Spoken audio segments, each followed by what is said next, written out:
So I trade as an investor. So एक time हुआ करता था जब लोग सिर्फ पेट्रोल और डीजल की गाड़ियां लेते थे।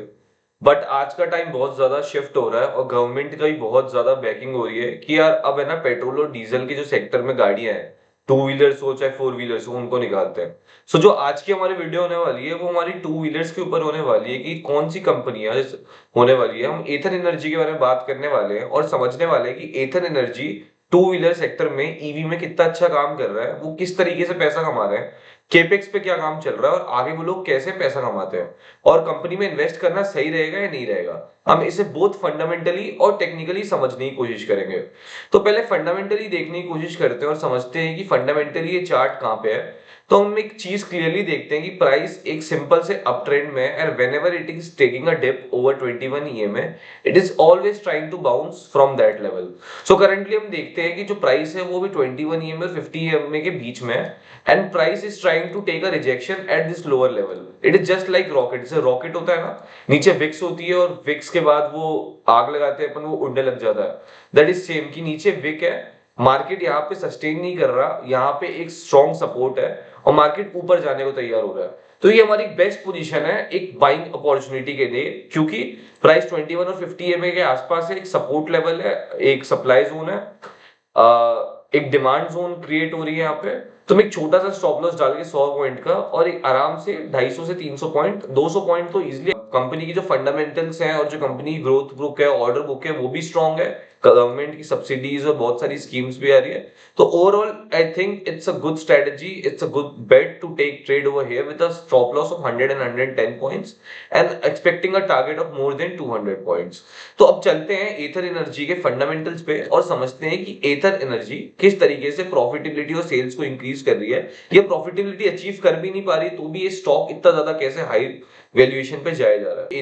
एथर ये लास्ट चार क्वार्टर की सेल है वो लगभग बराबर थी, लेकिन दिवाली का सीजन और मार्केट वापस से थोड़ा एक बेटर सिचुएशन पे आने लगा है, लोग बाय करने लग गए हैं चीजें, लोगों का पैसा आने लग गया है। तो जो सेल्स है इट हैज ड्रास्टिकली इंक्रीज्ड।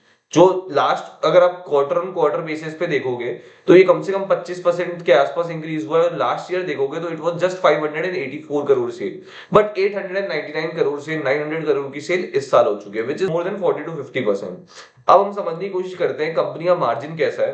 तो जो कंपनी का मार्जिन आप देखोगे, कंपनी का मार्जिन अब सही हो रहा है, पहले बहुत ज्यादा डीप नेगेटिव रेट में था, but it has now reduced to -15% because company अभी एक आर&डी की स्टेज में, कभी कंपनी एक मैन्युफैक्चरिंग की स्टेज में, कंपनी अभी अपने आप को एक्सपैंड कर रही है, केपेक्स कर रही है। तो मार्जिन इनके नेगेटिव है, बट ये इतना ज्यादा डिफाइन नहीं करता क्योंकि जो कंपनी है उनका जो नेट प्रॉफिट है वो भी काफी हद तक डिक्लाइन हो रहा है। तो कंपनी जिस हिसाब से सेल्स इंक्रीज करेगी, कंपनी का जो ग्रोथ गाइडेंस है, कंपनी हर साल 10-15 हर साल 18 से 20% के हिसाब से सेल्स को ग्रो करने वाली है, तो ऑटोमेटिकली इनका जो नेट मार्जिन है, प्रॉफिट है, वो कम हो जाएगा। तो अभी इनका प्रॉफिट नेगेटिव में है, तो we can't see their earning per share because stock is not making any money, but still the market capitalization is 25,000 crore provided with the futuristic vision which we are seeing in the company.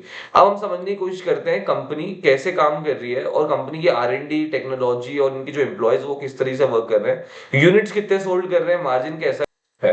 तो company है अभी सिर्फ targeting premiumisation में target कर रही है और high end quality के ईवी सेक्टर को, ईवी स्कूटर्स बनाने की कोशिश कर रही है, so that it works both in rural as well as urban situation. क्योंकि अब जो ये गाड़ियों की डिमांड है that is increasing in rural areas because जो फेस्टिवल के सीजन थे वो खत्म हो गए, क्रॉप्स अच्छी हुई, तो started people have started getting money at the lower level and they will start buying things which will help them, which will ease them, just like us when we got premiumized we started buying different things.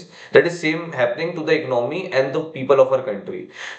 So company ने इस financial year के quarter one में 46,000 unit cell करे थे, which is 100% year on year growth. Company की ये कह रही है कि कंपनी ने जो last year quarter one 25 financial year 25 में जो सेल करी थी उसमें 23,000 स्कूटर्स की सेल करी थी, यूनिट सेल करी थी, but this time they have increased by 46 crore. Market share has increased to 14% in the EV sector, which is very good. Company is expecting to increase their share to 25%. Government is pushing lot of schemes. अगर आप देखते हो तो government काफी सारी schemes डालती है, company का जो डाल रही है ताकि कंपनी और अच्छे से मैन्युफैक्चरिंग करे और उनको सब्सिडीज प्रोवाइड करे, so that the EV segment penetration should happen in the auto sector of our country. Government is expecting that 30% of our scooters in the country by 2030 should be penetrated by the EV scooters only, EV segment only, in order to reduce the pollution and the betterment of the country.